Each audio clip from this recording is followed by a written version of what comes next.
রোহিঙ্গা সংকটের ৯ বছর আজ, দীর্ঘদিনেও মেলেনি সমস্যার সমাধান। ক্যাম্প জুড়ে বেড়েই চলেছে অস্থিরতা।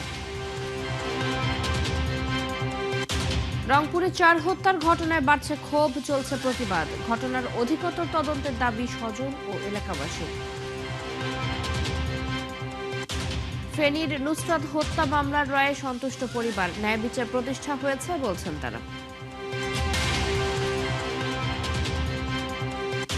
বরগুনা লোডশেডিংয়ে বরফ উৎপাদন ব্যাহত, সংকটে মাছ ব্যবসায়ীরা, বেনাপোলে মাছের আড়তে মরক।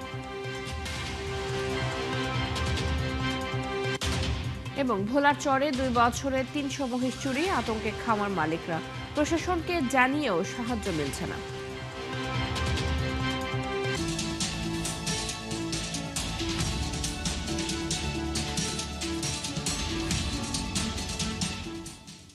স্বাগত দেশযোগের সাথে আছি চৈতি সরওয়ার। শুনছিলেন শিরোনাম, এবারে বিস্তারিত। রোহিঙ্গাদের বাংলাদেশে আশ্রয় নেওয়ার 9ম বার্ষিকী আজ। এই 9 বছরেও নিশ্চিত হয়নি কবে তারা নিজ দেশে ফিরতে পারবেন।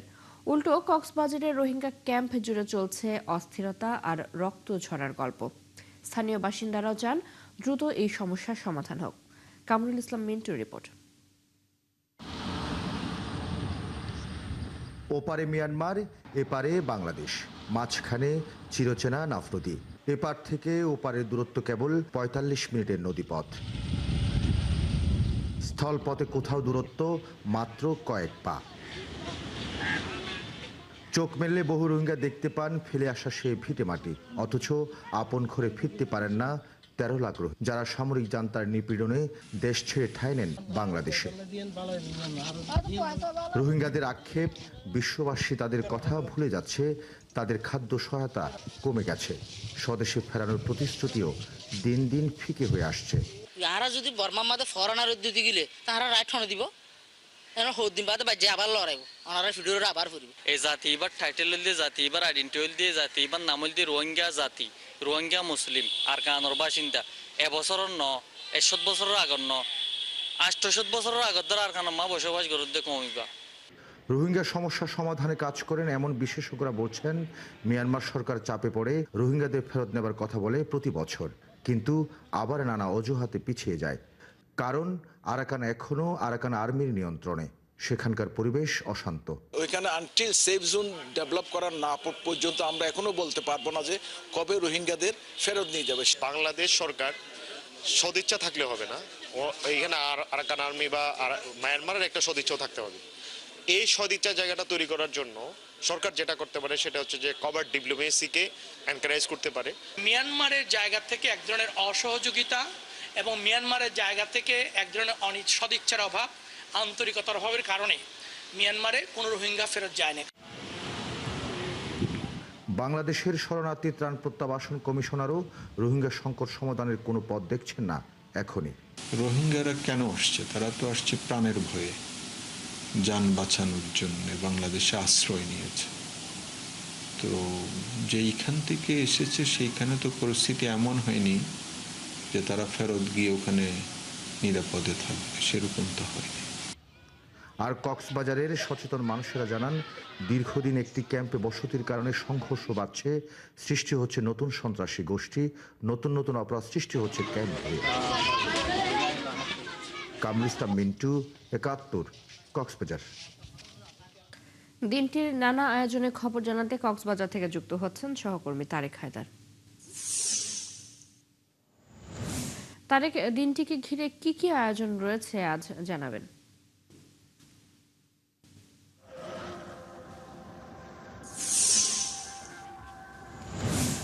চৌধুরী, কক্সবাজারের আশ্রিত 33টি রোহিঙ্গা শিবির, টেকনাফ এবং উখিয়া মিলে 33টি রোহিঙ্গা শিবিরে মূলত 9 বছর ধরে তারা একটি ট্যাক্সয় প্রত্যাবাসনের জন্য আবেদন করে আসছেন, সমাবেশ করে আসছেন। বিশেষ করে 25 আগস্ট যে এই গণহত্যা দিবসকে কেন্দ্র করে মূলত রোহিঙ্গা শিবিরগুলোতে বিশেষ বিশেষ কর্মসূচি হাতে নেই রোহিঙ্গারা, এবং সেখানে তারা জনসভা করে এবং ট্যাক্সয় একটি প্রত্যাবাসনের দাবি তুলে থাকেন। দীর্ঘ 9 বছর আশ্রিত জীবনে তারা এই দাবি তুলে আসছেন, কিন্তু এখনো পর্যন্ত সেই টেকসই প্রত্যাবাসনের কোনো মৌকা তারা দেখতে পায়নি। বলে রাখি যে আজকের এই দিনটিতে মূলত একেবারে ঢলে ঢলে রোহিঙ্গা অনুপ্রবেশ করে মিয়ানমার কক্সবাজারের উখিয়া প্রখণ্ডের বেশ কয়েকটি সীমান্ত দিয়ে, এবং এই যে গণহত্যা দিবস এই 2017 সালের 25 আগস্টের কয়েক মাস ধরে কক্সবাজারে ঢলে ঢলে আসা রোহিঙ্গা এবং তাদের অনেক আত্মীয় স্বজন স্বজনরা মারা গিয়েছে গণহত্যায় সে দেশে, এবং এর প্রতিবাদে এবং একে স্মরণ করে মূলত তারা কক্সবাজারে আশ্রিত রোহিঙ্গা ক্যাম্পগুলোতে শহীদদের জন্য, অর্থাৎ সেই সময়ে তাদের স্বজনদের জন্য, নিহত স্বজনদের জন্য দোয়া করে মোনাজাত করে এবং তাদের আত্মার মাগফিরাত করেন। আজকে আমরা জানি যে কক্সবাজারের উখিয়ার 4 নম্বর রোহিঙ্গা ক্যাম্পের যে ফুটবল মাঠ রয়েছে সেখানে ইউসিআর অর্থাৎ ইউনাইটেড কাউন্সিল অফ রোহিঙ্গা তারা মূলত একটি বিশাল সমাবেশের আয়োজন করেছে এবং সেখানে টেকসই প্রত্যাবাসন সহ গণহত্যার বিচার দাবি সহ বেশ কয়েকটি দাবি নিয়ে তারা আজকে সভা করবেন, এবং সেই সভাটি আজকে সকাল 9টা থেকে শুরু হয়ে দুপুর 12টা পর্যন্ত যাবে, এবং 33টি রোহিঙ্গা ক্যাম্পের বেশ কিছু জায়গা এবং মসজিদ মাদ্রাসায়ও সেই সময়ের গণহত্যায় নিহত তাদের স্বজন এবং তাদের রোহিঙ্গা জনগোষ্ঠী যারা নিহত হয়েছেন তাদের জন্য দোয়া কামনা করা হবে বলে আমরা জানতে পেরেছি। দিনব্যাপী নানান কর্মসূচি রয়েছে তাদের, আরো আমরা সেখান থেকে আরো বিস্তারিত আপনার মাধ্যমে জানানোর চেষ্টা করব। চৈতি, নিশ্চয়ই তারেক, আপনি আছেন সেখানে সারা দিনভর খোঁজ খবর রাখছেন, নিশ্চয়ই পরবর্তীতে আবার আপনার সাথে আমরা যুক্ত হব। রোহিঙ্গাদের সম্মানজনক, নিরাপদ, টেকসই প্রত্যাবাসন নিশ্চিত করতে আন্তর্জাতিক ও আঞ্চলিক ফোরামগুলোতে কূটনৈতিক চাপ তৈরির চেষ্টা চলছে বলে জানালেন পররাষ্ট্র সচিব আসাদ আলম সিয়াম। সোমবার কক্সবাজারে শরণার্থী ত্রাণ ও প্রত্যাবাসন কমিশনারের কার্যালয়ের সম্মেলন কক্ষে আয়োজিত গোলটেবিল আলোচনায় তিনি এসব কথা বলেন। পররাষ্ট্র সচিব বলেন, বিশ্বের বিভিন্ন প্রান্তে যুদ্ধ, সংঘাত ও নানা মানবিক বিপর্যয়ের মধ্যেও রোহিঙ্গা সংকটকে আন্তর্জাতিক অঙ্গনে তুলে ধরা হচ্ছে। আলোচনা শেষে রোহিঙ্গা সংকট ও শরণার্থীদের জীবন চিত্র নিয়ে চিত্র প্রদর্শনীর আয়োজন করা হয়।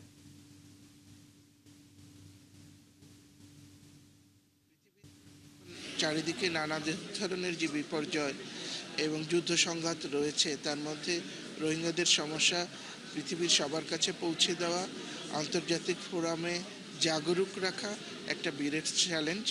আমরা কূটনৈতিকভাবে বিভিন্ন আঞ্চলিক এবং আন্তর্জাতিক ফোরামে রোহিঙ্গাদের কথা তাই বারবার বলি, রোহিঙ্গাদের যেন একটি সম্মানজনক এবং সাস্টেইনেবল, ডিগনিফাইড রিপ্যাট্রিয়েশন করা, প্রত্যাবাসন করা সম্ভব হতে পারে। সেই জন্য আমরা বিভিন্ন ধরনের কূটনৈতিক চাপ বিভিন্ন ধরনের ফোরামের মাধ্যমে তৈরি করার চেষ্টা করি। রংপুর জেলা স্কুলের সাবেক শিক্ষক গণপতি চক্রবর্তী পরিবারের 4 সদস্যকে হত্যার ঘটনায় আদালতে স্বীকারোক্তিমূলক জবানবন্দি দিয়েছে গ্রেপ্তার 2 তরুণ। জবানবন্দি শেষে তাদের কারাগারে পাঠানো হয়েছে। তবে ইয়াবা সেবনে বাধা দেয় তাদের হত্যা করা হয়। পুলিশের এই দাবিতে সন্দেহ প্রকাশ করেছেন নিহত শিক্ষকের স্বজন সহ রংপুরের সচেতন মহল, যদিও তা উড়িয়ে দিয়েছেন পুলিশ কর্মকর্তারা। বায়েজিদ আহমেদের তথ্য ছবিতে প্রতিবেদন। গণপতি চক্রবর্তীর নির্মাণাধীন বাড়ির ছাদের কার্নিশে এখনো বসে আছে কবুতরগুলো। তারা জানে না যে মানুষগুলো প্রতিদিন খাবার দিতেন কোনোদিন আর ফিরে আসবেন না। 4 দিন আগে বৃহস্পতিবার রাতে রংপুরের এই বাড়িতেই নৃশংসভাবে হত্যা করা হয় গণপতি চক্রবর্তী, তার স্ত্রী এবং 2 সন্তানকে। রোববার রাতে তাদের শেষকৃত্য সম্পন্ন হয়েছে। তবে চাঞ্চল্যকর এই হত্যার নেপথ্যের কারণ নিয়ে দেখা দিয়েছে নানা প্রশ্ন, যদিও পুলিশ বলছে ইয়াবা সেবনে বাধা দেয় এই হত্যাকাণ্ড। মুগ্ধ দাস এবং সিদ্ধার্থ পাশের বিল্ডিং এর উপর দিয়ে ওনাদের ছাদে আসে। তবে পুলিশের এই দাবি নিয়ে সন্দেহ প্রকাশ করেছেন ওই শিক্ষকের স্বজন সহ এলাকাবাসী। তারা বলছেন, একটি বাড়িতে একের পর এক 4 জনকে হত্যা করা হলো, অথচ আশেপাশের কেউ কিছু টের পেল না। এত বড় একটা লোমহর্ষক ঘটনা ঘটলো কিন্তু কেউ জানলো না, এটা আসলে একটা রহস্যে ঘেরা আমার কাছে মনে হইলো। যে বাড়ির ছাদকে টপকিয়ে সে আরেকটা বাড়িতে আসলো, অবশ্যই সে বাড়ির লোকজন কেউ না কেউ বা আশেপাশে কোনো বাড়ি থেকে কেউ না কেউ দেখে ফেলেছে। সেটা শুরুতে ঘটনাটি ডাকাতি বলে ধারণা করেছিল পুলিশ, তবে কয়েক ঘন্টার মধ্যেই বদলে যায় সেই বক্তব্য। এতে মানুষের সন্দেহ বাড়ে। তাদের দাবি, এই হত্যার পেছনে আরো শক্তিশালী চক্র রয়েছে। আমার মনে হয় এই জিনিসগুলো একটু খতিয়ে নেওয়া দরকার, যে দুটা ছেলে কীভাবে চারটা মানুষকে একের পর এক খুন করে ফেললো। যেই মাদকাসক্তরা এদের দ্বারা সবকিছু সম্ভব। তো এখানে আমরা চাচ্ছি এটা বিচার বিভাগীয় একটা তদন্তের মাধ্যমে, সুষ্ঠু এবং নিরপেক্ষ তদন্তের মাধ্যমে যেন এই ঘটনাটার বিচার হয়। এই ঘটনায় গ্রেফতার 2 তরুণের পরিবারও বলছে এর আগে তাদের সন্তানদের বিরুদ্ধে কোনো অভিযোগ ছিল না, তবে আদালতের দোষ প্রমাণ হলে শাস্তি চান তারাও। আমার সন্তানকে যে ছেলেরা নষ্ট করছে সেও তো ধরা পড়ছে, তাদের কাছেই সরকার দেখুক যে আসলে এটা কি করা যায়। আমার ছেলে ভালোই ছিল, আমার ছেলেটাকে নষ্ট করে দিলেই ছেলেটাই আমার কখনো বিশ্বাস হয় না দুইজনে এত বড় অন্যায় কাজ করতে পারে। এদিকে রোববার রাতে আদালতে স্বীকারোক্তিমূলক জবানবন্দি দেওয়ার পর গ্রেফতার 2 তরুণকে কারাগারে পাঠানো হয়েছে।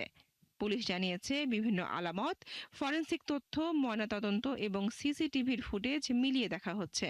স্বীকারোক্তি যেটা দিয়েছে, খেজুর খেয়েছে, সিগারেট খেয়েছে, নিশ্চয়ই তাদের প্রোফাইলের সঙ্গে ম্যাচ করবে। যদি সত্যি তারা থেকে থাকে ম্যাচ করবে, এবং যদি তারা খেয়ে থাকে। একটি পরিবারের 4 সদস্যকে নৃশংসভাবে হত্যার এই ঘটনা অত্যন্ত উদ্বেগজনক মনে করছেন রংপুরের মানুষ। মাত্র 2 জন মাদকসেবী কিভাবে একটি পরিবারের 4 সদস্যকে হত্যা করলো সেটি নিয়ে অধিকতর তদন্তের দাবি তাদের। বনশ্রী হালদার, 71। রংপুরে 4 হত্যার সাথে জড়িতদের গ্রেপ্তারের দাবিতে উত্তাল মহানগর।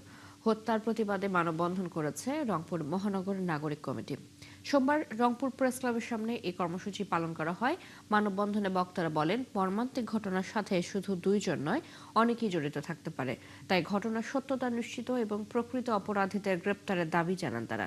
আর দাবি আদায় না হলে কঠোর আন্দোলনের হুঁশিয়ারি দেন।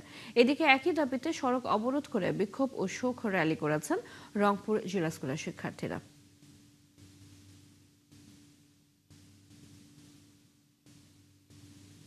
আমরা মনে করি যে ওখানে হয়তো কোনো ধারালো অস্ত্র ব্যবহার করা হয়েছে।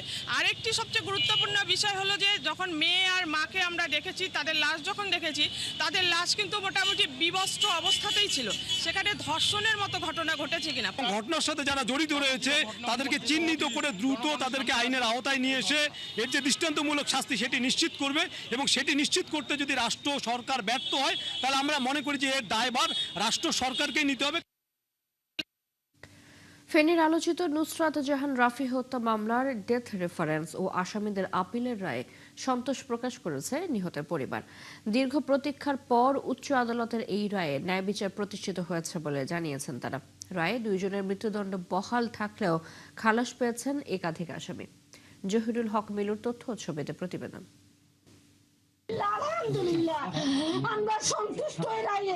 সোমবার দুপুরে উচ্চ আদালতের রায় ঘোষণার পর কান্নায় ভেঙে পড়েন নুসরাতের মা। তিনি বলেন, উচ্চ আদালতে ন্যায় বিচার পেয়েছেন।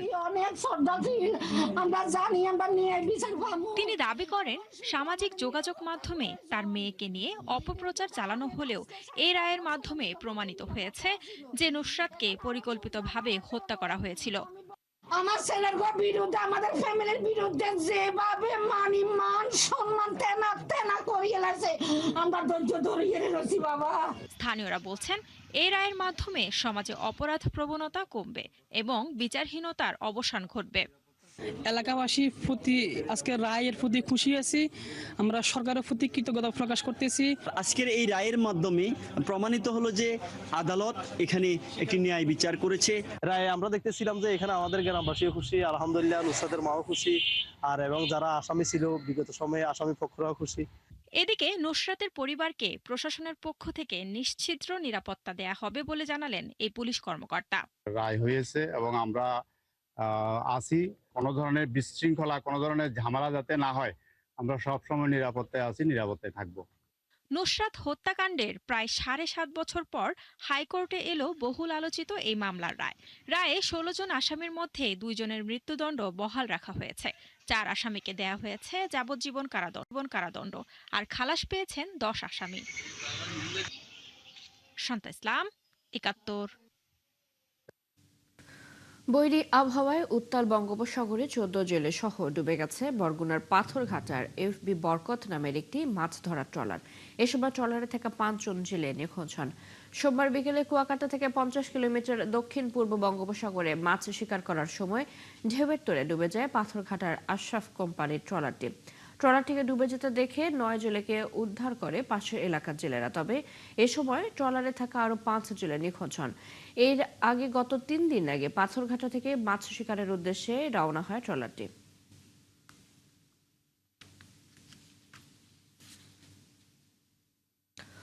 বঙ্গোপসাগরে পানামার পতাকাবাহী জাহাজ এমভি ওশান উইনার ডুবে যাওয়ার পর থেকে নিখোঁজ রয়েছেন বাংলাদেশি মেরিন ইঞ্জিনিয়ার আব্দুল্লাহ আল মামুন। তিনি সাতক্ষীরা পৌরসভার বাসিন্দা। স্বজনরা জানান 4 মাস আগে মামুন প্রকৌশলী হিসেবে ওই জাহাজে যোগ দেন। জাহাজটি ভারত থেকে চীনের দিকে যাচ্ছিল। গত শনিবার দুপুরের দিকে পরিচিত ব্যক্তিদের মাধ্যমে তারা জাহাজ ডুবির খবর পান। বুধবার পরিবারের সাথে মামুনের শেষ কথা হয়েছিল। তবে এখনো পর্যন্ত তার অবস্থান সম্পর্কে সুনির্দিষ্ট কোনো তথ্য পাওয়া যায়নি। এ নিয়ে পরিবার চরম উদ্বেগের মধ্যে রয়েছে। ঘটনার সত্যতা নিশ্চিত করে সাতক্ষীরার জেলা সদর উপজেলা নির্বাহী অফিসার অর্ণব দত্ত বলেন, বিষয়টি নিয়ে ডিসি অফিসের মাধ্যমে পররাষ্ট্র মন্ত্রণালয়ে যোগাযোগ করা হচ্ছে।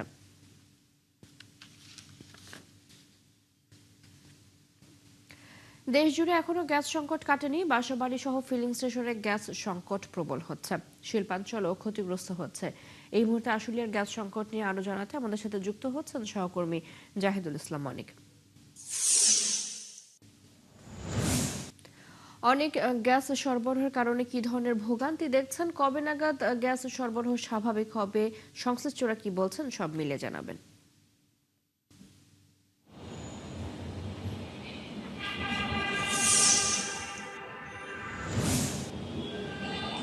যদি আপনাকে জানিয়ে রাখি, সাভার এবং আশুলিয়া দুটি কিন্তু শিল্পাঞ্চল এলাকা, এবং এই শিল্পাঞ্চল এলাকায় পুরো টানা যে এক মাসের গ্যাস সংকট, এবং এই গ্যাস সংকটে কিন্তু সবচেয়ে বেশি প্রভাব পড়েছে শিল্প খাতে। এবং আপনাকে যদি আমি জানিয়ে রাখি, আমরা কিন্তু দেখেছি যে বেশ কিছু সিএনজি ফিলিং স্টেশনে যারা এখানে গ্যাস সংগ্রহ করতে আসছেন, তারা কিন্তু প্রতিনিয়ত এখানে এসে দীর্ঘ একটি লম্বা লাইনের দিকে দাঁড়িয়ে থেকে তাদের যে কাঙ্ক্ষিত গ্যাস সেটি কিন্তু সংগ্রহ করা লাগছে। এবং আমরা কিন্তু দেখেছি সিএনজি ফিলিং স্টেশনে যারা রয়েছে তাদের সাথে কথা বলে যে দেশে কিন্তু বেশিরভাগ সময় দিনের বেলা এবং মধ্যভাগ সময় কিন্তু বিদ্যুতের যে লোডশেডিং, তার কারণে কিন্তু তারা গ্যাস রিজার্ভ করতে পারছে না, যে কারণে কিন্তু তারা কারখানার যারা কর্তৃপক্ষ রয়েছেন, এখানে সিএনজি ফিলিং স্টেশনে যারা রয়েছেন তাদের কিন্তু গ্যাস দিতে পারছেন না।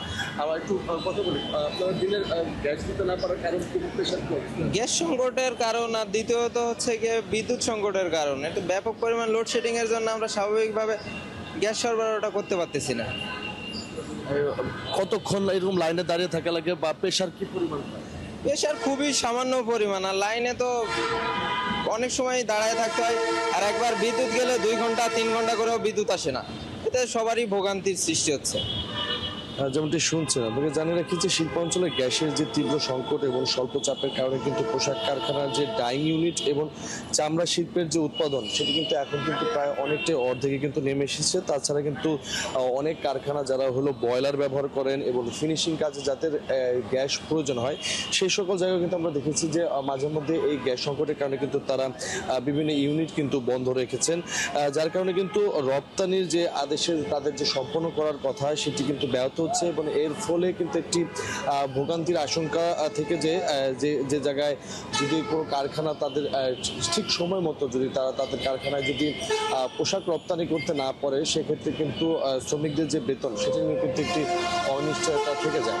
আমরা কিন্তু দেখেছি যে দিনের বেলায় যে গ্যাসের যে সংকট এবং তার সাথে যে সংযুক্ত হয়েছে যে লোডশেডিং, এই দুটির ফলে কিন্তু এই শিল্পাঞ্চল আশুলিয়ার কিন্তু আমরা যারা বসবাস করছেন, যারা রপ্তানি খাতে বিনিয়োগ করছেন, তারা কিন্তু সকলেই কিন্তু এখন দুশ্চিন্তায় আছে। এই সম্পর্কে যদি একটু দ্রুত সময়ে লাঘব না করা যায়, সেক্ষেত্রে কিন্তু শিল্প খাতে ধস নামতে পারে, এমনটি কিন্তু আশঙ্কা করছেন যে পোশাক সংশ্লিষ্টরা। চৈতি, অনেক ধন্যবাদ আপনাকে।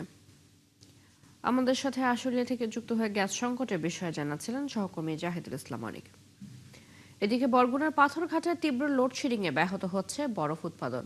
এতে চরম সংকটে পড়েছেন জেলেরা। বরফ না পেয়ে অনেক জেলেরাই সাগরে যেতে পারছেন না। বিপাকে পড়েছেন আড়তদার ও পাইকাররা। আর মিল মালিকরা বলছেন চাহিদা অনুযায়ী বিদ্যুৎ না থাকায় লোকসানের মুখে পড়েছেন তারাও। সাগর আকনের তথ্য ছবিতে প্রতিবেদন। দেশের দ্বিতীয় বৃহত্তম মৎস্য অবতরণ কেন্দ্র বরগুনার পাথরঘাটা। এই ঘাটকে কেন্দ্র করে ব্যবসার জন্য এখানে আসেন দেশের অন্তত 13 জেলার মৎস্যজীবীরা। তাদের বরফের চাহিদা মেটাতে মৎস্য অবতরণ কেন্দ্রের চারপাশে গড়ে উঠেছে 22টি বরফ মিল। তবে সম্প্রতি লোডশেডিং এর কারণে প্রায় বন্ধ হয়ে আছে এসব বরফ মিলের উৎপাদন। এই অবস্থায় চাহিদা অনুযায়ী বরফ না পেয়ে মিলের আশেপাশের খাল ও নদীতে নোঙর করে আছে কয়েকশো সমুদ্রগামী মাছ ধরা ট্রলার। জেলেরা বলছেন বরফ সংকটে মিলের সাথে থমকে গেছে জেলে জীবনের চাকাও। বরফ আমরা ঠিকমতো পাচ্ছি না, কারেন্ট লোডশেডিং করে, বিদ্যুৎ আসে না। কারেন্ট যদি না থাকে তাই বরফ ভালো সলিড হয় না, বরফ টিকসই হয় না, আমাদের সমস্যা বেজে যায়। কারণে যদি বিদ্যুৎটা যদি ভালোভাবে ঠিকভাবে চালায় তাহলে আমার মাছটা ঠিকান যাইবে, তাহলে আমাকে ওই ধরেন ব্যবসা বাণিজ্য ভালো চলবে। আড়তদার ও পাইকাররা বলছেন জেলার মধ্যে সবথেকে বেশি লোডশেডিং দেওয়া হয় পাথরঘাটা উপজেলায়।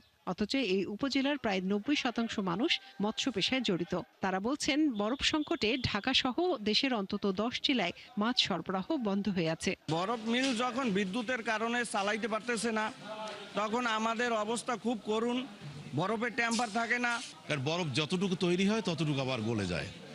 হ্যাঁ, বরফের লোডশেডিং এখানে চরম ভোগান্তি। আর মিল মালিকরা জানান এক ক্যান বরফ উৎপাদন করতে 16 থেকে 17 ঘন্টা মিল চালু রাখতে হয়, কিন্তু বর্তমানে বিদ্যুৎ থাকে 2 থেকে 3 ঘন্টা, যে কারণে উৎপাদন ব্যাহত হচ্ছে।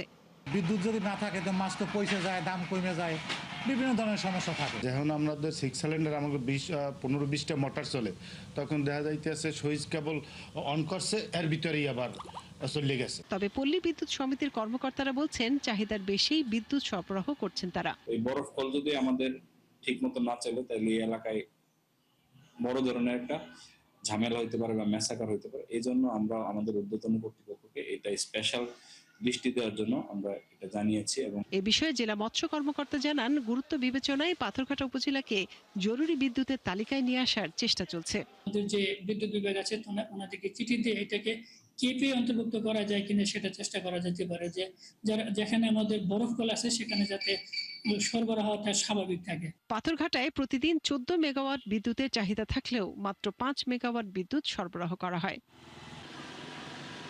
মনিরা কাজেরি, 71। বরগুনায় লোডশেডিং এর বিষয়ে বিস্তারিত জানাতে যুক্ত হচ্ছেন সহকর্মী সাগর আকন।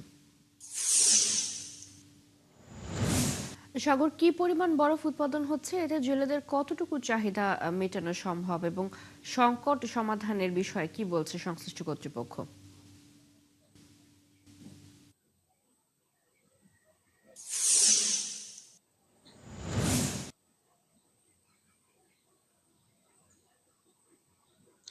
চৈতি, আপনি যেমনটি বলছিলেন যে আসলে যে বরফ উৎপাদনে ব্যাহত হচ্ছে, যে বাংলাদেশের যে দেশের দ্বিতীয় বৃহত্তম যে মৎস্য অবতরণ কেন্দ্র পাথরঘাটা, সেই পাথরঘাটা কিন্তু বরফ উৎপাদন ঠিক মতো হচ্ছে না। এখানে কিন্তু এই ঘাটকে কেন্দ্র করে 22টির উপরে বরফ মিল রয়েছে এবং প্রত্যেকটি বরফ মিলেই কিন্তু আমরা দেখেছি ঘুরে ঘুরে যে শত শত ট্রলারের কিন্তু যে একটি লাইন সেটি কিন্তু রয়েছে। এর কারণ হচ্ছে বরফ যে উৎপাদন, সেই উৎপাদনটি তারা করতে পারছে না। বরফ মিল মালিকদের যে অভিযোগ যে আসলে এক ক্যান বরফ তৈরি হতে, যেমনটি বললেন যে এক ক্যান বরফ তৈরি হতে 16 থেকে 17 ঘন্টা সময় লাগে, সেখানে কিন্তু প্রতিদিন গড়ে তারা বিদ্যুৎ পাচ্ছে সর্বোচ্চ 4 ঘন্টা। আমরা কথা বলেছি যারা বিদ্যুৎ বিভাগ রয়েছে পাথরঘাটার ডিজিএম যে পল্লী বিদ্যুতের, তার সাথে তিনি যেটি আমাদেরকে জানিয়েছে যে আসলে পাথরঘাটায় তাদের যে সর্বোচ্চ চাহিদা হচ্ছে 14 মেগাওয়াট, কিন্তু সেখানে তারা সরবরাহ পাচ্ছেন সর্বোচ্চ 5.5 মেগাওয়াট পর্যন্ত, কিন্তু সেটি হচ্ছে রাতে। দিনের বেলায় কিন্তু এই সরবরাহ কিন্তু আরো কম, দিনের বেলায় 3 থেকে 4 মেগাওয়াট কিন্তু বিদ্যুৎ তারা সরবরাহ পাচ্ছে। সেখানে কিন্তু একটি বিশাল ঘাটতি রয়েছে, যে প্রায় 3 ভাগের কিন্তু 2 ভাগ ঘাটতি কিন্তু রয়েছে। সেক্ষেত্রে কিন্তু জেলেরা বলছেন যে আসলে যতটুকু বরফ পাচ্ছেন সেই বরফ নিয়ে তারা সমুদ্রে পৌঁছতে কিন্তু যে বরফের যে একটি টেম্পারেচার সেটি কিন্তু শেষ হয়ে যাচ্ছে, এবং তারা বলছেন যে তাদের যে যে 7 থেকে 8 দিন বা এর চাইতেও বেশি কিন্তু তাদের সমুদ্রে থাকতে হয়। সেক্ষেত্রে কিন্তু যে বরফের যে স্থায়ী সেটি কিন্তু স্থায়িত্ব হচ্ছে না, সেক্ষেত্রে বরফ নষ্ট হয়ে যাচ্ছে, গলে যাচ্ছে, সেক্ষেত্রে কিন্তু মাছও নষ্ট হয়ে যাচ্ছে এবং এই যে মাছের প্রভাব সেটি কিন্তু সারা বাংলাদেশেই পড়ছে এবং এখানে কিন্তু দেখা গেছে যে 13 থেকে 14টি জেলা থেকে কিন্তু যে মৎস্যজীবী যারা রয়েছেন তারা কিন্তু এই মৎস্য পেশার সাথে ব্যবসার সাথে জড়িত, তারা কিন্তু এখানে মাছ ক্রয় করতে আসেন এবং এখান থেকে দেশ সহ দেশের বাইরেও কিন্তু এই মাছ যায়। কিন্তু আমরা কথা বলেছি মৎস্য বিভাগের সাথে, মৎস্য বিভাগ যেটি জানিয়েছে যে তারা এটি ঊর্ধ্বতন কর্তৃপক্ষকে জানাবেন যে শুধু পাথরঘাটা মৎস্য অবতরণ কেন্দ্রে জানি বিদ্যুতের জন্য সরবরাহ বাড়ানো কিভাবে যায় সে ব্যাপারে তারা ব্যবস্থা নিবেন এবং যারা মৎস্যজীবী জেলেরাও রয়েছেন তারাও কিন্তু আশা করছেন যে এর ব্যবস্থা কিন্তু যদি মৎস্য বিভাগ নেয় সেক্ষেত্রে যে মাছের যে ঘাটতি সেটি পূরণ হবে এবং জেলেদের যে আশা সেটিও পূরণ হবে। চৈতি, তো আমার কাছে এই ছিল সবশেষ। সাগর, আপনাকে ধন্যবাদ। আমাদের সাথে বরগুনা থেকে যুক্ত হয়ে লোডশেডিং এর বিষয়ে জানাচ্ছিলেন সহকর্মী সাগর আকন। এদিকে যশোরের শার্শায় লোডশেডিং এ ক্ষতির মুখে পড়েছেন মাছের খামারিরা। দীর্ঘ সময় বিদ্যুৎ না থাকায় পানিতে অক্সিজেনের সংকট তৈরি হয়ে পাবদা সহ বিভিন্ন প্রজাতির মাছ মারা গেছে। দেখা দিয়েছে ভয়াবহ মাছের মরক। ঘের মালিকদের দাবি এতে ক্ষতি হয়েছে প্রায় 15 কোটি টাকা। এস এম মুসলিম উদ্দিন পাপ্পুর তথ্য ও ছবিতে প্রতিবেদন। শার্শা উপজেলার বাহাদুরপুরের সোনামুখ বিলে স্বজনের মৎস্য ঘেরে গত 22 আগস্ট রাতে হঠাৎ বিপুল সংখ্যক মাছ মারা যেতে শুরু করে। ঘের মালিকের দাবি লোডশেডিং এর কারণে পানিতে অক্সিজেনের মাত্রা ঠিক রাখা যায়নি, এতে মাছ মারা যাচ্ছে। মৎস্য খামারিদের দাবি ঘেরে বিপুল পরিমাণ পাবদা সহ বিভিন্ন প্রজাতির মাছ ছিল। কোটি টাকার মাছের খাবার বাকিতে নেয়ার পাশাপাশি ব্যাংক ঋণও রয়েছে তাদের। কিন্তু গতকাল রাত্রে আমরা এখানে বিরাট বড় ধরনের একটা ক্ষতিগ্রস্ত হই, যেটা আমাদের দ্বারা আসলে সহ্য করা খুবই কঠিন। আমি একদম নিশ্চয়ই গেছি ভাই। খামারিদের অভিযোগ, এমন ঘটনার পর প্রশাসন বা মৎস্য বিভাগের কেউ খামারে আসেননি। দ্রুত ক্ষয়ক্ষতি নিরূপণ করে সরকারি সহায়তার দাবি জানান তারা। গতকাল রাত 1টার দিকে হঠাৎ করে বিদ্যুৎ চলে যাওয়ার কারণে মাছ অক্সিজেন ফেল করে। অক্সিজেন ফেল করার কারণে আমাদের পুকুরের সমস্ত মাছ জেগে যায় এবং অক্সিজেন ফেল করার কারণে মাছ সব মারা যায়। ব্যবসা যে চালাবে এই পরিমাণ কোনো অ্যাবিলিটি নেই, তারা তো প্রচুর পরিমাণ দিনাও আছে। ব্যাংক দিয়ে খাদ্যর দোকানে তো সম্পূর্ণ খাদ্য তো বাকিতেই নেওয়া হয়, বাকি খাদ্যর দোকানে তো অলরেডি মনে করেন না হলেও 15 থেকে 15 কোটি টাকা হয়তো খাদ্যর দোকানেই পাবে। তবে বিদ্যুৎ বিভাগের দাবি জাতীয় গ্রিডে ঘাটতির কারণে সারা দেশেই লোডশেডিং চলছে। আর উনাদের এত বড় একটা কোটি কোটি টাকার ব্যবসা করে উনাদের জেনারেটর ব্যবস্থা নাই, বিকল্প ব্যবস্থা নেই। এখন আসলে যে অভিযোগ দিয়েছে এটা আমাদের বিদ্যুতের সাথে এটা কোনো সম্পর্ক, কারণ আমাদের সারা বাংলাদেশের মতো আমাদের 40 মিনিট লোডশেড ছিল। শাকিলা শম্পা, 71। এই বিষয়ে আরো জানাতে আমাদের সাথে বেনাপোল থেকে যুক্ত হচ্ছেন সহকর্মী মুসলিম উদ্দিন পাপ্পু।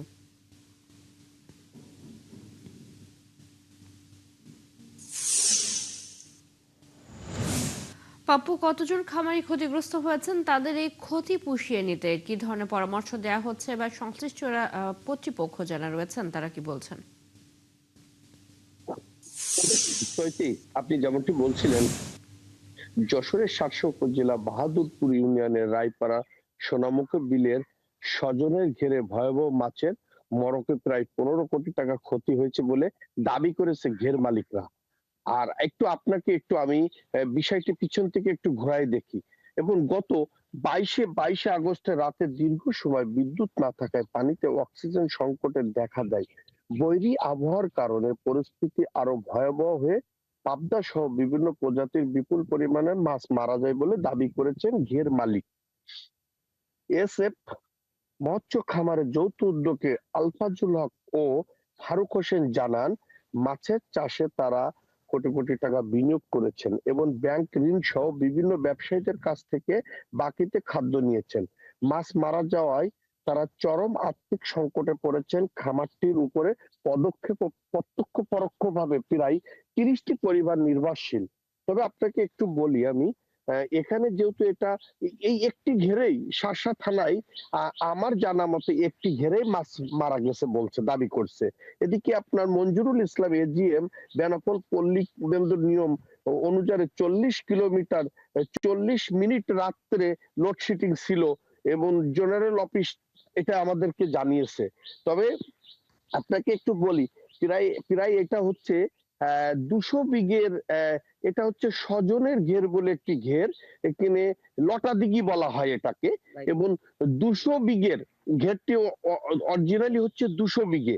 এখন এই 200 বিঘে ঘেরের ভিতরে দেখা যাচ্ছে, এখানে আমরা এসেছি, এসে এখানে কর্তৃপক্ষের কাছে শুনেছি যে আপনাদের মরা মাছ কোথায় ফেলেছেন, তারা দেখাচ্ছে বিভিন্ন জায়গায় দেখাচ্ছে মরা মাছ ফেলেছে, তবে সেটা এখনো আমাদের চোখে পড়েনি।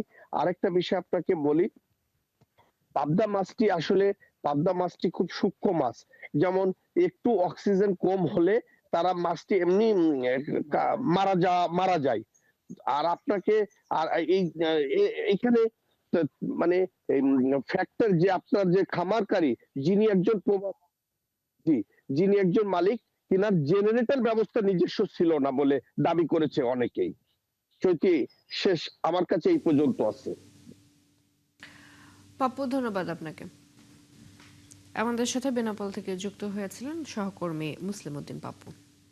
তীব্র গরম ও বিশুদ্ধ পানির সংকটে কুড়িগ্রামে আশঙ্কাজনক হারে বাড়ছে ডায়রিয়া ও পেটের পীড়াজনিত রোগ। শিশু ও বয়স্করা এই রোগে বেশি আক্রান্ত হচ্ছে।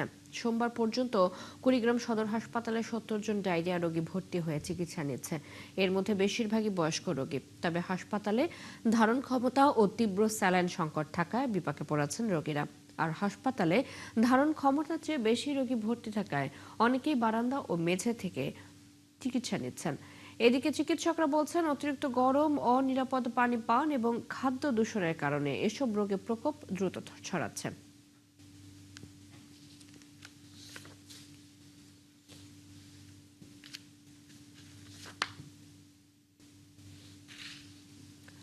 উজানে ঢলে ব্রাহ্মণবাড়িয়ার আখাউড়ার 3টি ইউনিয়নের নিম্নাঞ্চল আংশিক প্লাবিত হয়েছে। রবিবার রাত থেকে ঢলের পানি হাওড়া নদী দিয়ে আখাউড়ার বিভিন্ন খালে প্রবেশ করে, তবে বৃষ্টি না থাকায় পানি আবার কমতে শুরু করেছে। এছাড়া হাওড়া নদীর পানি এখনো বিপদসীমার নিচ দিয়ে বইছে। এদিকে পানিতে 3টি ইউনিয়নের প্রায় 250 হেক্টর রোপা ধান তলিয়ে গেছে। এছাড়া আখাউড়া স্থলবন্দর সংলগ্ন কালন্দি খালে পানি বাড়ায় আমদানি রপ্তানিকারক প্রতিষ্ঠানে পানি ঢুকে কার্যক্রম ব্যাহত হচ্ছে। তবে পানি উন্নয়ন বোর্ড জানিয়েছে, পানি বাড়ায় ফসলি জমি তলিয়ে গেলেও বন্যার আশঙ্কা নেই। সার্বিক পরিস্থিতি পর্যবেক্ষণে উপজেলা প্রশাসন কাজ করছে।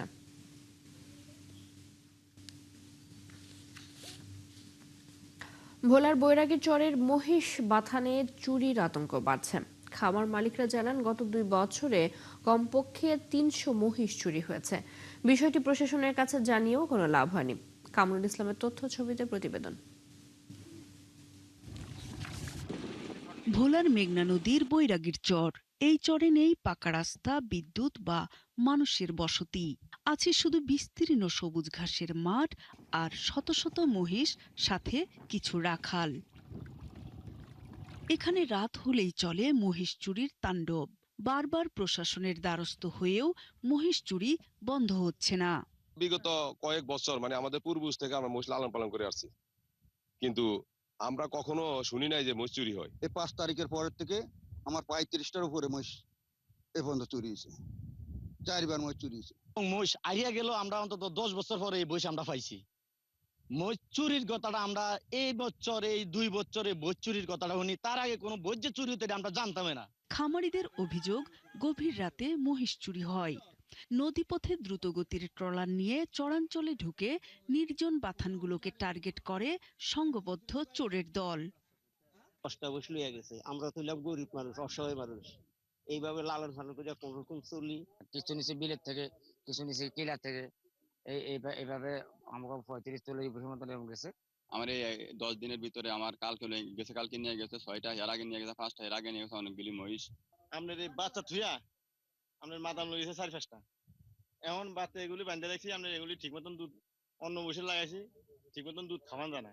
খামারিরা আরও জানান, প্রাচীনকাল থেকে এসব চরে লালন পালন করা হচ্ছে মহিষ। ভৌগোলিক নির্দেশক পণ্যের স্বীকৃতি স্বরূপ সনদ পাওয়ায় অর্থনৈতিক সম্ভাবনার নতুন দ্বার খুলেছে।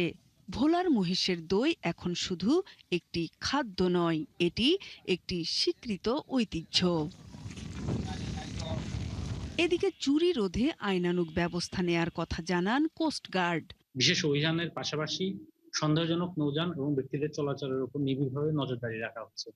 এছাড়াও স্থানীয় জনগণের সঙ্গে যোগাযোগ ও তথ্য সংগ্রহ এবং সংশ্লিষ্ট আইন শৃঙ্খলা রক্ষাকারী বাহিনীর সঙ্গে সমন্বিতভাবে প্রয়োজনীয় অভিযান পরিচালনার মাধ্যমে অপরাধীদের আইনের আওতায় আনার কার্যক্রম অব্যাহত রয়েছে। খামারিদের দাবি, নিয়মিত নৌটহল ও চোর চক্রের বিরুদ্ধে কার্যকর অভিযান জোরদার না হলে বাথান ভিত্তিক মহিষ পালন ঝুঁকির মুখে পড়বে। নূর তাজমিন নীর, ৭১।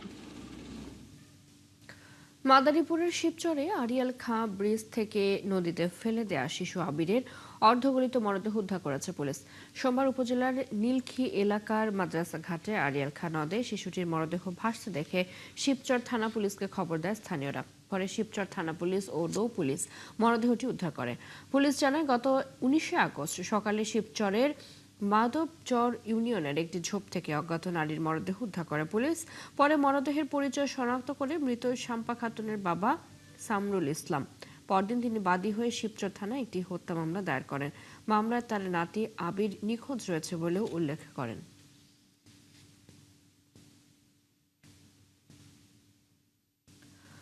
জামালপুরে নারী ও শিশু নির্যাতন দমন ট্রাইব্যুনাল ১-এর ৬টি মামলার রায় হয়েছে। আর এসব মামলায় ৩ আসামিকে যাবজ্জীবন কারাদণ্ড দিয়েছে আদালত। সোমবার বিচারক মোহাম্মদ আব্দুর রহিম আলাদাভাবে মামলাগুলোর রায় দেন। এ সময় অপহরণ ও ধর্ষণ মামলায় আসামি সানোয়ার হোসেনকে যাবজ্জীবন এবং ১ লাখ টাকা জরিমানা করা হয়। আর বুদ্ধি প্রতিবন্ধী কিশোরী ধর্ষণ মামলায় আসামি সিরাজুলকে 10 বছরের কারাদণ্ড দেওয়া হয়। এছাড়া বকশীগঞ্জের অপহরণ মামলায় মোখলেস ও মবিন মিয়াকে যাবজ্জীবন ও ৩ লাখ টাকা করে জরিমানা এবং নাবালক মিন্টুকে 10 বছরের আটক আদেশ দেওয়া হয়। একই সাথে যৌতুকের মামলায় আসামি আজিজুর রহমানকে 2 বছরের সশ্রম কারাদণ্ড এবং 1 লাখ টাকা জরিমানা করেছে আদালত।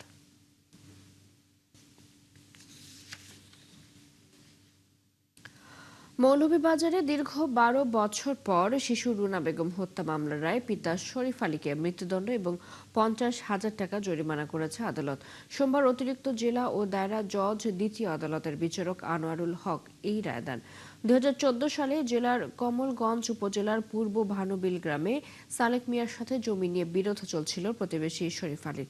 এরই জেরে সালেক মিয়াকে ফাঁসাতে নিজের 3.5 বছরের মেয়ে রুনা বেগমকে পরিকল্পিতভাবে হত্যা করে পিতা শরীফ আলী।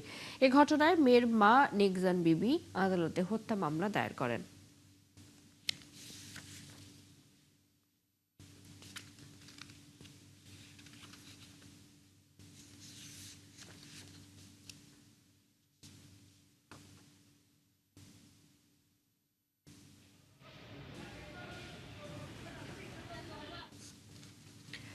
ভিসা, পাসপোর্ট ও টিকিট সহ প্রয়োজনীয় কাগজপত্র থাকার পরও ওমরা করতে যেতে পারেননি সিলেটের সিএনজি অটোরিকশা চালক সুমন। ওসমানী আন্তর্জাতিক বিমানবন্দর থেকে তাকে ফিরিয়ে দেওয়া হয়েছে। সুমনের অভিযোগ, দারিদ্র্যের কারণে তাকে যেতে দেওয়া হয়নি। আর সিলেট ইমিগ্রেশন কর্তৃপক্ষের দাবি, সম্ভাব্য মানব পাচার কিংবা সন্দেহজনক ভ্রমণের শঙ্কায় তার যাত্রা বাতিল হয়েছে। আর এ নিয়ে হাব কর্মকর্তারা বলছেন, সুমনের সাথে অন্যায় করা হয়েছে। হুসাইন আহমেদ সুজাদের রিপোর্ট। পেশায় সিএনজি চালক, নিজের সামর্থ্যে পবিত্র ওমরাহ পালনের সুযোগ ছিল না, তাই আমেরিকা প্রবাসী এক স্বজনের সহযোগিতায় ওমরাহ পালনে সৌদি আরবে যাচ্ছিলেন বিয়ানীবাজার উপজেলার সুমন আহমেদ। তার অভিযোগ, গত 19 আগস্ট নির্ধারিত ফ্লাইটে সৌদি আরবে যাওয়ার জন্য সিলেট উসমানী আন্তর্জাতিক বিমানবন্দরে পৌঁছান তিনি। সব কাগজপত্র যাচাইয়ের পরও আর্থিক সামর্থ্য ও পেশার বিষয়টি সামনে এনে তাকে বিমানবন্দর থেকে ফিরিয়ে দেওয়া হয়। 19 তারিখ 2:50 ফ্লাইট আসলো আমার সিলেট এয়ারপোর্ট থাকি। আমি আইসলাম, সাথে আমার ফ্যামিলির মানুষও আসলা। সব আমার থাকি ফিরাইয়া দেওয়া হয়েছে। আমার খুবই কষ্ট লাগে কইতে। তাইতেন আমার কইছেন আমার এবিলিটি নাই, আমার ব্যাংক ব্যালেন্স নাই, আমি মক্কা মদিনা যাইতে পারতাম না। ওখান হয়ে আমারে বার করে দিছন এয়ারপোর্ট থাকি এয়ারপোর্টের রিপিটেশনের পুলিশে। ঘটনাটি জানার পর সুমনের পাশে দাঁড়ান সিলেট ৬ আসনের সংসদ সদস্য অ্যাডভোকেট ইমরান আহমেদ চৌধুরী। বিষয়টি নিয়ে তিনি ইমিগ্রেশন কর্মকর্তাদের সঙ্গে কথা বলার পরও সমস্যার সমাধান হয়নি। যেহেতু তিনি সরকারি কর্মকর্তা, তাদের হাইয়েস্ট অথরিটি যারা আছে, আমরা তাদের সাথে কথা বলেছি এবং আমরা আগামী দিনে আমরা সেটা লিখিতভাবে সেই কথা প্রসিডিউর করব, যাতে এটার একটা সুষ্ঠু তদন্ত হোক। তবে হজ নিয়ে কাজ করা সংগঠন হাব কর্মকর্তাদের দাবি, নিরাপত্তাজনিত যাচাই বাছাইয়ের পাশাপাশি এ ধরনের ক্ষেত্রে মানবিক বিষয়টিও বিবেচনায় নেওয়া দরকার। এই বিষয়টি আমার মনে হচ্ছে যে প্রশাসনিকভাবে একটু সতর্ক দৃষ্টিতে দেখে পরবর্তীতে আরো সতর্ক হওয়া প্রয়োজন, এবং যে ব্যক্তি ক্ষতিগ্রস্ত হয়েছে আমার মনে হচ্ছে এই ব্যক্তি যেহেতু গরিব মানুষ, যদি অস্বাভাবিক কোনো ক্ষতি হয়ে থাকে এটা আইনতভাবে ইমিগ্রেশনের দায়ভার গ্রহণ করা উচিত। এদিকে সিলেট উসমানী আন্তর্জাতিক বিমানবন্দর ইমিগ্রেশন কর্তৃপক্ষ বলছে, সুমনের পেশা কিংবা দারিদ্রতার কারণে তাকে আটকে দেওয়া হয়নি। সন্দেহজনক ভ্রমণ বা মানব পাচারের শঙ্কায় তার যাত্রা বাতিল করা হয়েছে। আমরা সকল যাত্রীকে সমান ট্রিটমেন্ট দিয়ে থাকি, কিন্তু সম্ভাব্য যদি মানব পাচারের শিকার হওয়ার ঝুঁকির মতো যদি মনে করি আমরা, এবং যদি সাসপিশিয়াস জার্নি বলে মনে হয়, তখন এরকম অপলোড করা হয়। কখনো জিডিমূলে স্টপ ট্রাভেল স্টপ করা হয়, তো ওনাকে জিডিমূলে ট্রাভেল স্টপ করা হয়েছে। নিরাপত্তার ঝুঁকি না ইমিগ্রেশন কর্মকর্তার দায়িত্বে গাফিলতি, সে বিষয়টি তদন্ত করে দেখার দাবি তুলেছেন বৃহত্তর সিলেটের বিভিন্ন শ্রেণী পেশার মানুষ। হুসাইন আহমেদ সুজাদ, ৭১, সিলেট। চট্টগ্রামে আবাসিক ভবনের অনুমোদন নিয়ে নির্মাণ করা হয়েছে বহু হাসপাতাল। অনেক হাসপাতাল পরিচালিত হচ্ছে নকশা বহির্ভূতভাবে। একই রকম অনিয়ম রয়েছে কিছু স্কুলেও। সোমবার নিয়ম বহির্ভূতভাবে পরিচালিত এরকম কিছু প্রতিষ্ঠানে অভিযান চালিয়েছে চট্টগ্রাম উন্নয়ন কর্তৃপক্ষ সিডিএ। অভিযানে ধরা পড়েছে আরও নানা অসঙ্গতি। এসব অনিয়ম দূর করতে প্রতিষ্ঠানগুলোকে ১ মাসের সময় দিয়েছে কর্তৃপক্ষ। বাবুন পালের ক্যামেরায় আরও জানাচ্ছেন রাজীব বড়ুয়া। আবাসিক ভবনের অনুমোদন নিয়ে হাসপাতাল, পার্কিংয়ের জায়গায় ক্যান্টিন ও ওষুধের দোকান, নেই বিকল্প অগ্নি নিরাপত্তা নির্গমন ব্যবস্থাও। এভাবেই চলছে বেসরকারি হাসপাতাল ল্যান্সেট। সিডিএর অভিযানে এসব অসঙ্গতি ধরা পড়েছে ল্যান্সেট সহ কয়েকটি বেসরকারি হাসপাতাল ও রোগ নির্ণয় কেন্দ্রে। সেই সাথে আবাসিক ভবনের অনুমোদন নিয়ে চলছে স্কুলও। এসব প্রতিষ্ঠানে নকশা ও বিধিবিধান মানার বিষয়ে দেয়া হয়েছে ১ মাসের। যেহেতু আপনার ভবন আবাসিক, আপনি কম সময়ের ভিতরে এখানে যে হাসপাতালের জন্য আপনি জায়গা করে দিয়েছেন তাদেরকে এখান থেকে সরানোর জন্য আপনি নির্দেশ দিবেন। অভিযুক্তরা বলেন, আগে সিডিএ থেকে সাময়িকভাবে ব্যবহারের অনুমতি নেওয়া হয়েছিল। এখন যেসব অসঙ্গতি রয়েছে সেগুলো দ্রুত দূর করার চেষ্টা করা হবে। পর্যাপ্ত পরিমাণে পার্কিং নাই, কিন্তু আমার পার্কিং তো আছে। হসপিটালে তো আমার রোগী অ্যাম্বুলেন্স তো ঢুকতেছে, অ্যাম্বুলেন্সটা বাইর হচ্ছে। অতীতের বিরোধিতার কারণে, বিভিন্ন কারণে আমরা চাবি ছিলাম, মালিকও জানে যে আমরা এগুলো ভেঙে পার্কিং, কিন্তু সম্ভব হয় নাই। আমরা নিশ্চয়ই বাড়িওয়ালার সাথে আলাপ করার চেষ্টা করব এবং ওনার কাছ থেকে জানার চেষ্টা করব যে এটা আসলে কোন স্টেটে আছে। এ নিয়ে নাগরিকরা বলছেন, এই ধরনের অভিযান নিয়মিত হওয়া দরকার। নির্দিষ্ট স্থানে পার্কিং করা এটা তো নিয়ম, মানে এটার জন্য তো জঞ্জাট বেশি হচ্ছে। হসপিটাল একটা হয়ে গেছে, নামে বেনামে কোনো ধরনের তার অনুমোদন নাই, জ্ঞানে এগুলো আমাদের বন্ধ করতে হবে। নগরীতে নকশা বহির্ভূত ও বিধি বহির্ভূত স্থাপনা নিয়ে দীর্ঘদিনের অভিযোগ রয়েছে। বিশেষ করে হাসপাতাল, শিক্ষা প্রতিষ্ঠান ও বাণিজ্যিক ভবনে পার্কিং ও অগ্নি নিরাপত্তার বিষয়টি গুরুত্বপূর্ণ বলে মনে করছেন নগর পরিকল্পনাবিদরা। জনবল কাঠামোটাকে পুনর্গঠন করতে হবে। পুনর্গঠন করতে যদি পারে তাহলে আমার মনে হয় সিডিএর উপরে যে সমস্ত ম্যান্ডেটগুলি দেওয়া হয়েছে সেই ম্যান্ডেটগুলির ব্যাপারে তারা আরো অনেক বেশি যত্নবান হতে পারবে। ১ মাসের সময়সীমা শেষে এসব প্রতিষ্ঠানে ফের পরিদর্শনের কথা জানিয়েছে সিডিএ। রাজীব বড়ুয়া, ৭১, চট্টগ্রাম। আগামী নভেম্বরের মধ্যে দেশের ৫,০০০ ইউনিয়ন পরিষদে একক প্রার্থী এবং সেপ্টেম্বরের মধ্যে বাকি ৮টি সিটি কর্পোরেশনে মেয়র প্রার্থী ঘোষণা করার পরিকল্পনা নিয়েছে জাতীয় নাগরিক পার্টি এনসিপি। সোমবার সন্ধ্যায় নগরীর একটি হোটেলে চট্টগ্রাম মহানগর উত্তর ও দক্ষিণ জেলা এনসিপির সাংগঠনিক সভা শেষে অনুষ্ঠিত সংবাদ সম্মেলনে মুখ্য সংগঠক সার্জিস আলম এই পরিকল্পনার কথা জানান। সার্জিস বলেন, এরই মধ্যে 5টি সিটি কর্পোরেশনের প্রার্থী ঘোষণা শেষ হয়েছে এবং তৃণমূল পর্যায়ে সংগঠন জোরদার করা হচ্ছে। সম্মেলনে দলের আরেক নেতা সারোয়ার তুষার বিএনপি সরকারের সমালোচনা করে বলেন, ফ্যামিলি কার্ড বিতরণে দলীয় প্রভাব ফেলা হচ্ছে। নিত্যপণ্যের দাম নিয়ন্ত্রণ, অর্থনৈতিক সংস্কার এবং মব জাস্টিস বন্ধ করা না হলে রাজপথে হরতালের মতো কঠোর কর্মসূচির হুঁশিয়ারি দেন তিনি।